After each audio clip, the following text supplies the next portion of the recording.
that doesn't really affect me because I don't use illegal narcotics. I'm not involved in this, but I'll remind everyone it affects everybody. And here's why. You come out to your car in the morning to get in to go to work or school or whatever, and as a result, you come out and you notice your car has been broken into. There's change missing out of your vehicle. There's a stereo missing. Your garage has been broken into and your lawnmower's missing. Your insurance rates are higher. Your property values are devalued because of crime rates. I mean, these things all have an effect on our community, on our children, our loved ones, and our families, and it's a burden on society. Welcome to The People Over Politics, where we put truth and public safety ahead of political games. Today, we're tackling one of the biggest threats to our communities, fentanyl, meth, and the laws that are making it harder for law enforcement to stop crime. Right now, Sheriff Jeff Diedrich of Williamson County is fighting a war against deadly drugs flooding our streets. But instead of giving him the tools to fight back, Illinois politicians have tied his hands. State laws prevent sheriffs from detaining drug dealers, reporting criminal illegal immigrants to the federal government, and working with federal authorities to keep dangerous criminals off the streets. How bad is the situation? What do these policies mean for your safety? Sheriff Diedrich is here to tell us what's really happening.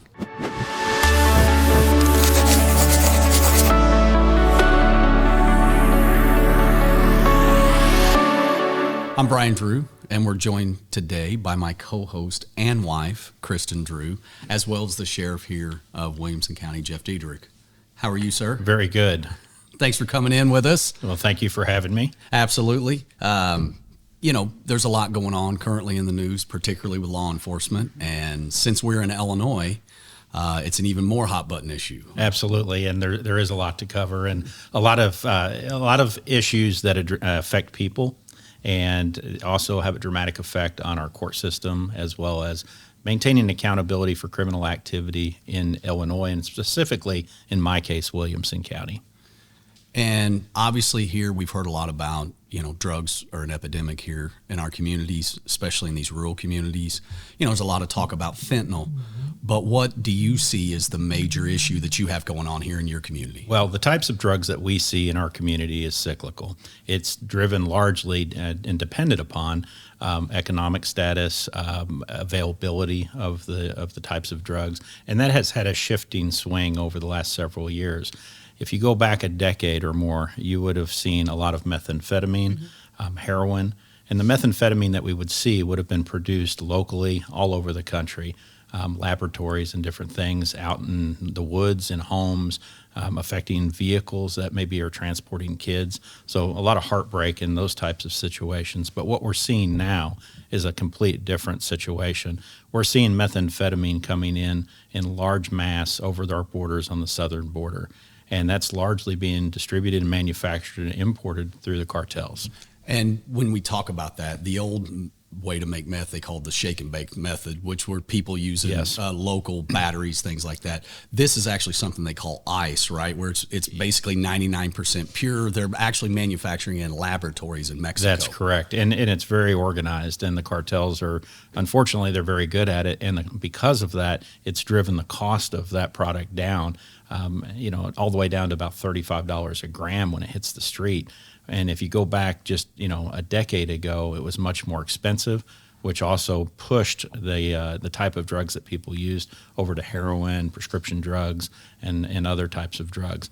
And, it also removed the burden that we had here domestically in the past of having to have the pseudoephedrine component that was necessary to produce it domestically. So let's talk about the Safety Act and how that has affected your ability to detain these drug dealers or offenders. Well, it's not a good situation. The Safety Act is not something that the majority of law enforcement in this state is very fond of. There is some confusion about the Safety Act, although that doesn't really differentiate the outcome long term, but it has a major effect on the short term between the time that individuals are taken into custody for a suspected or alleged offense and the time that they're then later convicted and sentenced. Mm-hmm. And so what we see is in the past, if you go back, a few years ago prior to the Safety Act, we had a system of bond. People would be arrested. They would be cited for a crime, brought to jail. And then those individuals would have to post a bond. And if it was a felony, they'd have to first see a judge, and then the bond would be set. Judges at the time, they would take into account a lot of factors. It was an individualized basis. They had certain parameters that they used, but they would take into account the ability of a person to be able to post bond and so forth, the flight risk that they might leave and not come back and so forth. Today, it's a little bit different. With a few exceptions, most everyone that is arrested and then brought to jail is then released on pretrial release. They still are obligated to come to court later, and that part hasn't changed. But what we have noticed is there's a dramatic difference in recidivism because of it from the time that they commit the first offense and the time they're held accountable for that offense. So in the past, I think what's really different is there was a stopgap.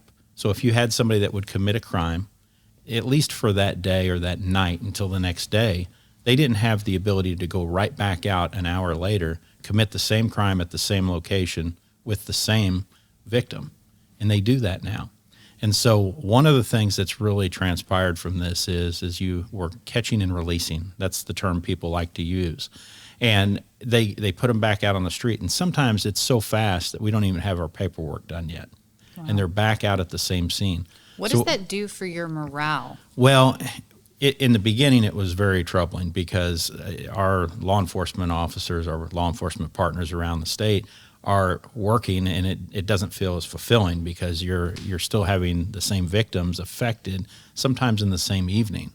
But what we quickly learned is that the process of putting them back out on the street has really had the negative effect of allowing them to commit the crime 3, 4, 5, 6 more times before they go to court on the first offense. So by the time they go, in many cases, they're actually being held accountable, whether it's through sentences or through plea deals that are worked out that are collective of all of those offenses now. So we're actually seeing in those cases longer term sentences and more severe punishment as a result.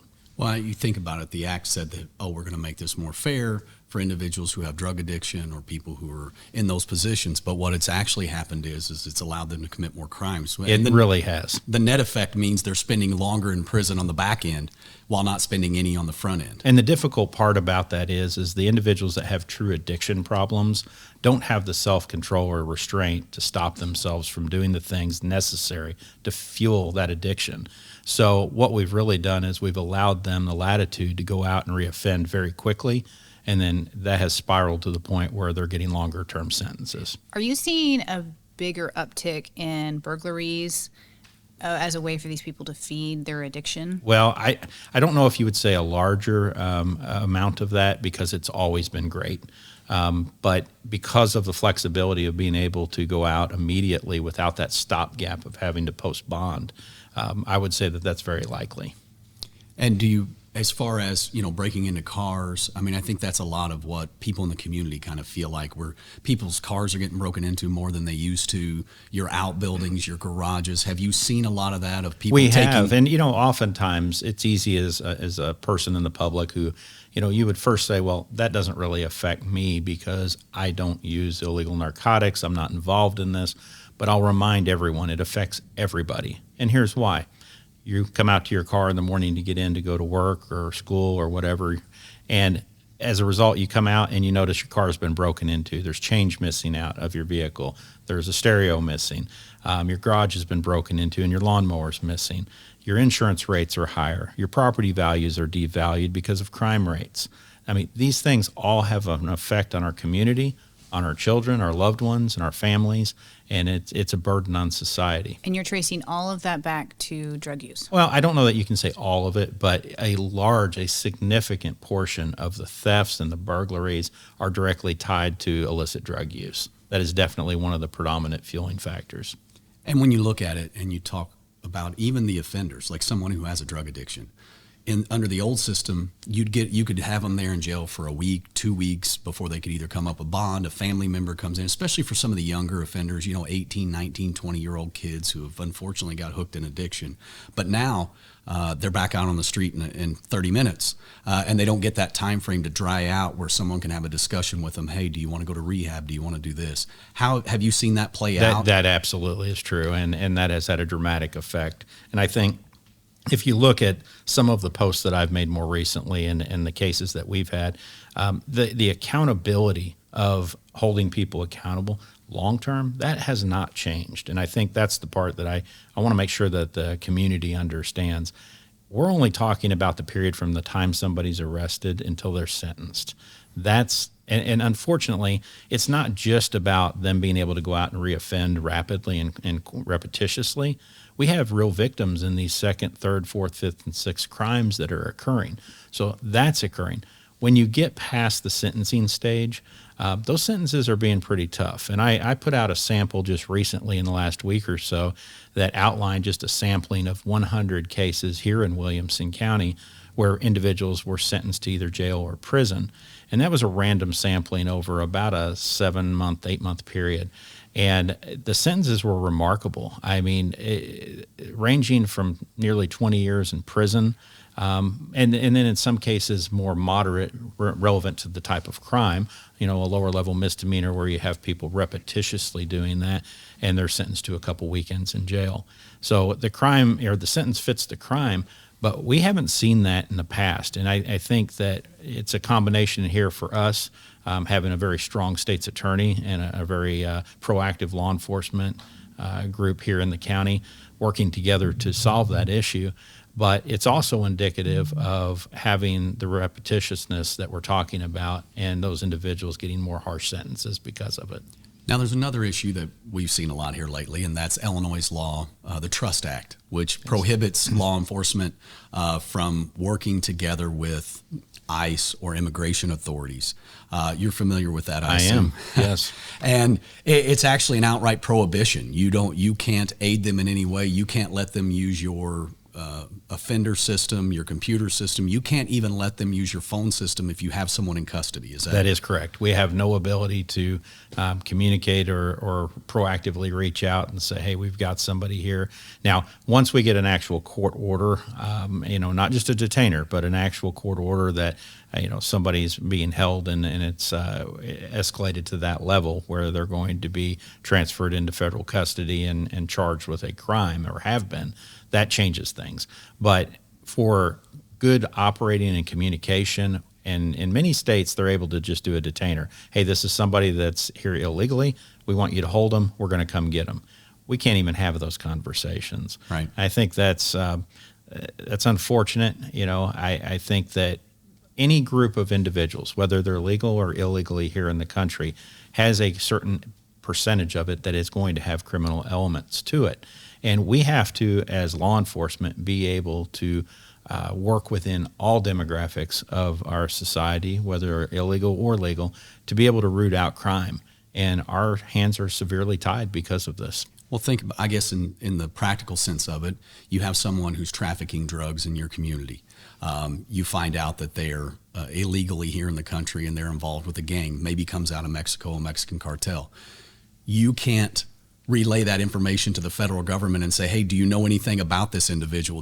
Which is, in my mind, a cornerstone of law enforcement, is to be able to communicate with other agencies who may have access to a lot more information than you do here in Williamson County. And it's really an uncharted territory to a certain degree, because the state would tell you that, well, if there's criminal activity occurring, you can investigate it based on the criminal activity. But if it's solely on the immigration status or their legal status in the United States, you can't. Sometimes those lines are a little blurry in the beginning, which hampers the ability to expeditiously investigate criminal activity and hold criminals accountable. Can you think of a specific example where the community was less safe because you weren't able to cooperate with ICE? Oh, absolutely. I've had inquiries from ICE as to the location of individuals solely based on, from my perspective, solely based on their immigration status. I believe that the federal government probably had, charges or pending charges or things they were investigating,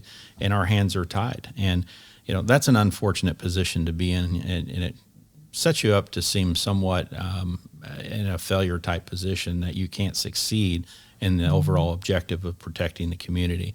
And there are ways that we navigate to solve those issues, but they could be much more effectively done if everybody was on the same page. Well, and in a weird turn of events, you could have an American citizen who's involving in something as horrible as child pornography. Yes. And you could immediately call the federal government. You could call the U.S. attorney here in the Southern District, and you could say, hey, we've got someone here involved in this. Can you help us out? They have experts in the field. They send someone down. But if the person just happens to be an illegal immigrant and you haven't flushed out if there's any potential federal charges or not, you can't even contact them to talk to them about the situation. You know, I want to be careful because if there's actual crime occurring, Right. then everybody is, at least in principle, on the same page that we are able to communicate. But that's not necessarily quite what we're seeing in practice. I think this has really emerged as a hot topic in the last, several months. I think it will get sorted out in the months to come, or I'm hopeful that it will. But for the time being, you run the risk that we actually have a statute in the state of Illinois that prohibits our activity of engaging with the federal government based on immigration status. And there's no law enforcement officer that wants to put their career in jeopardy, and I think that's rightfully so. But yet they want to do the honorable thing, and they want to make sure that they're protecting their community. And I think in large part, and historically, law enforcement has done a good job of working together amongst various agencies, both local, state, federal government. And here's an example where we're kind of tripping over ourselves, and there's no reason for that. Could your career be in jeopardy? Well, I think if you went to an extreme, I think if I started supporting ICE and rounding up illegal immigrants in this county strictly based on their immigration status, who knows what the political climate would be for that. Fortunately, that's not really our target as a law enforcement agency. We're here to root out criminal activity, to make our community safe. If there are immigration issues, there are entities that can adequately address that. But what we're really focused on is criminal activity, and my comments are more directly related to that criminal activity when it becomes cloudy with immigration status and slowing down the net effect of being able to hold those criminals accountable. I think everybody knows someone who's been impacted by the fentanyl crisis. How do you keep your officers safe? Well, and that's a great point, and obviously we talk about fentanyl, and remember that we do see fentanyl, and we're seeing it on a frequent basis. I won't say daily, but we're seeing it weekly at a minimum just in our organization. And, we have a lot of ways, we use personal protection equipment, gloves and so forth. We have Narcan. So we're very trained and adept in using all of those tools. But we have to be very careful because fentanyl is not always something that you can physically see. It can be added to or laced onto other narcotics and used in different methods. It can become contaminated on packaging, and so that could have an effect on law enforcement. And we've had law enforcement officers in this county that have indirectly become exposed to it, and as a result had to have medical attention. And when you look at that, I know fentanyl's not as prolific as methamphetamine is in the community, but the difference, I think, why I think it's such a hot button issue is, a small amount of fentanyl can be deadly. If they lace other drugs with it, individuals can overdose and die fairly quickly, which I think you talked about Narcan. Narcan's a substance that you use to bring someone back from an overdose, and it's now in every ambulance. You have it as the sheriff's department. It's all over now. Yeah, correct. And it reverses the effects of an opiate type narcotic, and it's very effective, and it works very quickly. In some cases, we've seen where, as a result of fentanyl, we've had to use multiple doses of Narcan even before ambulances arrive. And so it's something we've carried for a long time because of the heroin that has been in the past in our communities, which is relatively a small amount currently, but that's just part of the cyclical nature of the narcotics trade. What do you think, as in the community, what would you want people to know about the current status? Because we hear a lot in Illinois, and it's a tough road for the law enforcement a little bit. It seems like you've kind of been the people on the hot seat instead of being the people being supported. What would you tell the community, though, of what you're doing, what your officers are doing to help, get around these things and legally and make sure that they're safe? Well, first and foremost, there's two ways to police. It's to be reactive and handle calls, or to be proactive and be aggressive. I'm very pleased in my county, here in Williamson County, that we are highly proactive and we are actively out looking for what I call true criminal activity. Not the small stuff. We're looking for the big stuff. And a lot of that is driven by narcotics, drugs, theft, and so forth. What I would tell the community is thank you, because there is a resounding trend across the United States that is transitioning back to what we had many years ago, which was strong support for law enforcement and holding criminal activity accountable. And I think that that is a strong positive message that is helping us not only go after the criminal activity, it's helping us recruit new law enforcement officers, because nobody wants to be the target when you're trying to do a good job. And, many professions have suffered over the years with isolated cases of bad examples or bad actors. Law enforcement's one of those things that statistically has outperformed even clergy when it comes to the high percentage of success and very limited outcomes that we see in our national media. And I think that speaks volumes to training, recruitment, making sure that you understand as an administrator in a law enforcement agency who you are hiring, because you're empowering people that have the authority and the ability to deprive people of their freedom of movement, their temporarily their rights to be free and hold people accountable. And that's a very big burden. It's something that law enforcement takes very serious, have a lot of honor and respect for the law, and making sure that we understand the law and that we're properly trained on it and that we execute those duties responsibly. So the other side of that coin, what would you say to lawmakers? Have any of them consulted you before they're passing or voting on these laws? It's funny you mention that. Locally, absolutely. Our local legislators have been outstanding. But I would love to see some of those individuals that are out passing the laws to come out and get in a police car and ride around for a couple nights. Not with the sheriff, but with the patrolman. Come see what's really happening. Understand what's going on in the community. Understand that not everybody is always a good person, okay? That's a hard thing to understand when you're not in this line of work. But remarkably, the majority are. 97% of criminal activity comes from 3% of the population. Think about that. 97% of criminal activity from 3% of your population. We're looking to work hard to deal with the 3%. They're out repetitiously committing criminal activity. And when you do that, the remaining population are people that are doing wonderful things for our community, and we're able to do positive work in our community to help support that, rather than being distracted by a small percentage of the population that is looking to erode the good work and disrupt the lives of those who are trying to raise families, work, raise kids in a community. And so I think that goal and that objective, at least for my organization, has been very successful, and that's what we continue to focus on. There's also kind of statewide a little bit of a crunch on money.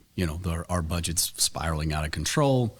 We have a deficit currently in Illinois. And for law enforcement, it seems to be one of the places they're really trying to cut hard into. And in rural communities like this one, finances are even a bigger problem. What have you had issues with or seen? I've been very fortunate. As a sheriff, I'm a constitutionally elected sheriff. So I answer directly to the citizens. I don't answer to a county board. I don't answer to anybody. It's a very different role than a police chief. So I'm very fortunate in that position. But that's also comes with great responsibility. And I'm very fortunate that the county board has been extremely supportive financially to be able to make sure that we have the funding that we need to be able to protect the citizens of this county. That's not always the case in other counties. And times do change. And again, it's cyclical in nature. But it's a priority here in Williamson County, and I think it's an important one. It's certainly a competing interest. We want to have good roads without potholes. We want to have good emergency services. We have many other competing interests that are vying for that budget every year. But one of the things that we have to remember is the safety of our families and protecting our community. And it goes even beyond that. Having a low crime rate also contributes to strong property values. Nobody wants to buy a home in a community that has an expanding criminal activity that is running rampant and be worried about raising your kids in that type of environment. And I think here in our county, it's not about trying to repair something as much as it is trying to maintain and continuously improve. But we have a great community, and we're just not willing to give it away. I know you're a very hands-on sheriff. Brian, from time to time, will tell me, oh my gosh, you wouldn't believe it. I heard that he was out on patrol in the middle of the night, or one time we were driving by and we saw you with a bunch of guys on the side of the road putting them to work. Sure. Were those like those were inmates probably? Okay. And I didn't want to assume. Yeah, no, you're right, and I do. I will tell you firsthand that I work about 16 to 17 hours a day, 7 days a week in this role. I committed when I ran for office that I would be fully focused on this job, and I would say that I have met that obligation. But it's important, and I'll tell you why. Why I think it's extremely important is that so many organizations, it doesn't even have to be law enforcement, but so many organizations, the leadership is disconnected from the workforce, and you don't always know what they need. And so you're making these decisions. And in our case, we're a paramilitary organization. A law enforcement agency isn't military, but it is paramilitary. We use a lot of rank and structure. And so as sheriff, I'm making these decisions. And if I make decisions that affect people in the field and I don't know what I'm talking about, or the times have changed, how effective is that? But when I'm making decisions that not only affect the troops, they affect me as well, I have a better grasp. And so as a result, when I ran for office, I made it clear that my command staff, my top people in my command, would be required to spend no less than 35% of their time in the field. And the reason is simple. Criminal activity does not come to the sheriff's office. We have to go find it. You know, and when you talk about having enough deputies, you know, you're fortunate here in your county, but there's counties just a little north and in other places in some of these rural areas where there may only be 2 sheriff's deputies on duty for an entire county of an evening. And when you see that, you know, there's only much manpower can go around. Sure. And when you have that, you know, this recidivism of releasing these people who are currently high, they're currently there. Have you found that is a difficult thing because are you allocating, you know, the resources you have are finite, and are you finding you're having to allocate them to the same issues where you could have put that away? Absolutely. And, you know, first I think you have to remember too, I could have twice as many deputies and there would be nobody standing around. There's plenty of work to do. And I think that's, you know, to the point of some counties might have 2 deputies on. Think about that. They've got the same problem. They've got the 3% that repetitiously commit criminal activity. More often than not on a serious call, there's going to be at least 2 deputies going to that. So by nature of the numbers, those 2 are going to be tied up for an hour, 2 hours, or whatever it takes. Who's responding to those other calls? I can tell you, they're just stacking up, and the calls that they're responding to is whichever one is the most priority to go to. If it's life-threatening, they're going to go to it first. What happens when there's more than one at the same time? Because we have that weekly. We have those types of circumstances. I think the other difference we have here in Williamson County is while we have a population approaching 70,000, we also surge during the day and at night well over 100,000 because during the day, jobs and employment. At night, we have a lot of restaurants and hotels, and we also have highway traffic that contributes. It's getting both on and off the interstate. And so those are factors in staffing levels, and we're fortunate enough to have the financial base to be able to support the law enforcement needs that we have. I'll let you do the honors of this. I know that this is your favorite dessert. Oh, it is. It's a little taste of Franklin County. Well, thank you. So always what we do at the end of every show is my wife makes sure and have a little something for everybody. And this is a white pie, actually, which is very famous up in Franklin County where we're from. And it's from Burton's Cafe. It's from Burton's Thank Cafe, you. and that's for you. So. And I will take that back with me, and I assure you that it will be put to use. Have you heard of white pie before? I have, yes. Oh, okay. Yes. Okay, wonderful. All right. Thank you so much for joining us. Thank you very much. Appreciate you coming in. Thank you. Thanks.